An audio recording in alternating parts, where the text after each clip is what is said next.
इस्लाम धर्म में कुर्बानी अत्यंत महत्वपूर्ण धार्मिक कृत्य है जो ईद उल अज़हा बकरा ईद के अवसर पर किया जाता है। यह हजरत इब्राहीम अलैहिस्सलाम की अल्लाह के प्रति अद्वितीय वफादारी और बलिदान की भावना की याद में किया जाता है। कुर्बानी एक ऐसा कृत्य है जिसमें एक जानवर की बलि दी जाती है ताकि इंसान अपने भीतर की स्वार्थपरता, अहंकार और सांसारिक मोह को काट सके।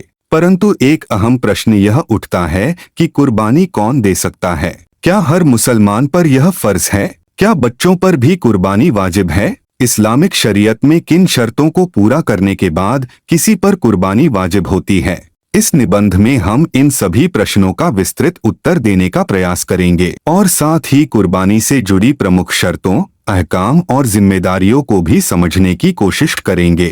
कुर्बानी अरबी शब्द कर्ब से निकला है जिसका अर्थ है निकटता। धार्मिक दृष्टिकोण से कुर्बानी वह कार्य है जिसके माध्यम से अल्लाह की निकटता प्राप्त करने की नीयत से किसी जानवर की बलि दी जाती है। कुर्बानी 3 दिन की जाती है।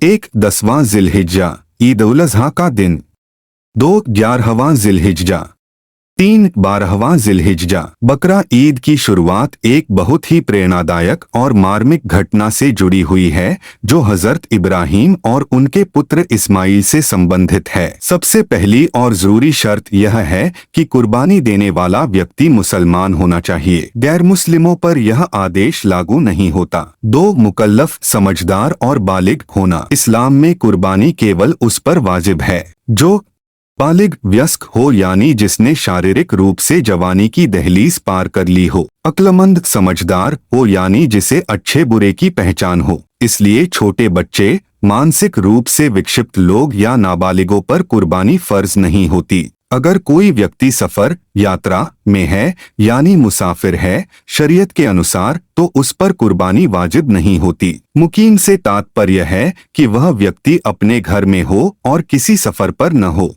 कुर्बानी केवल उसी मुसलमान पर वाजिब है जो निसाब का मालिक हो। इसका अर्थ है जिसकी पास इतनी संपत्ति हो जो जरूरत से ज्यादा हो और जिस पर ज़कात फर्ज होती है यानी लगभग 612.36 ग्राम चांदी या उसके बराबर कीमत की मालियत हो।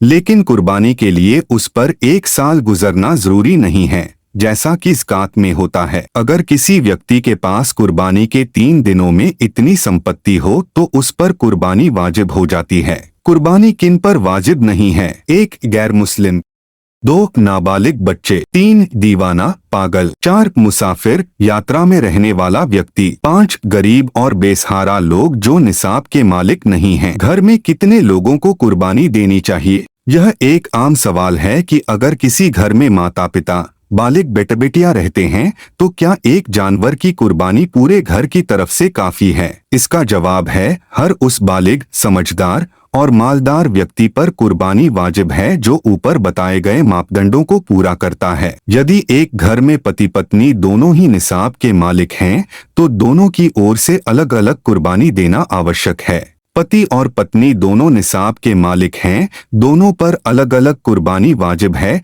घर का बालिग बेटा निसाब का मालिक है, उस पर भी कुर्बानी फर्ज है। क्या किसी और की ओर से कुर्बानी दी जा सकती है? जी हाँ, इस्लामी शरीयत में किसी और की ओर से कुर्बानी देना जायज है अगर उस व्यक्ति की इजाजत और नीयत हो। पति अपनी पत्नी की ओर से कुर्बानी कर सकता है अगर वह पत्नी की इजाजत से हो। कोई व्यक्ति अपने माता पिता, बच्चों या मृतक परिजनों की ओर से भी नफली ऐच्छिक कुर्बानी कर सकता है। कुर्बानी के जानवर से संबंधित नियम। 1 जानवर की उम्र।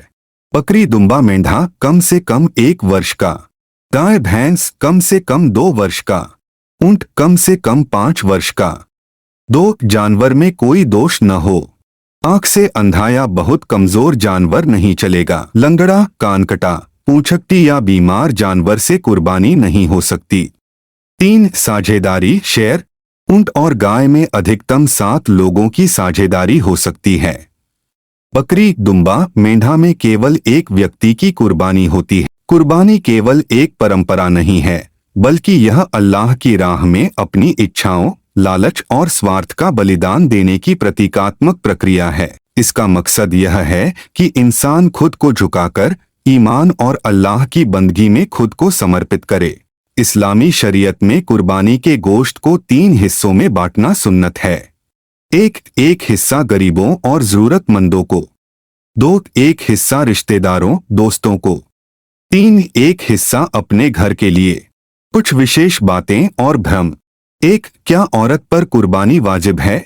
हाँ, अगर वह निसाब की मालिक है और ऊपर बताई गई सभी शर्तों को पूरा करती है तो उस पर भी कुर्बानी वाजिब है। 2 क्या बच्चे की ओर से कुर्बानी करना जरूरी है? नहीं, नाबालिग पर कुर्बानी वाजिब नहीं है, लेकिन अगर कोई माँ बाप चाहे तो अपने बच्चों की ओर से नफली कुर्बानी कर सकते हैं। 3 क्या कर्जदार व्यक्ति पर कुर्बानी फर्ज है? अगर उसकी कुल संपत्ति से कर्ज निकालने के बाद वह निसाब का मालिक नहीं बचता तो उस पर कुर्बानी फर्ज नहीं होती, बल्कि आत्मसमर्पण, तौबा और अल्लाह के प्रति सच्ची भक्ति की भावना को उजागर करना है। हर मुसलमान को चाहिए कि वह कुर्बानी की गहराई को समझे और इसे केवल एक रस्म के रूप में न निभाए, बल्कि इसे एक आत्मिक साधना और खुदा की राह में बलिदान के प्रतीक के रूप में देखे।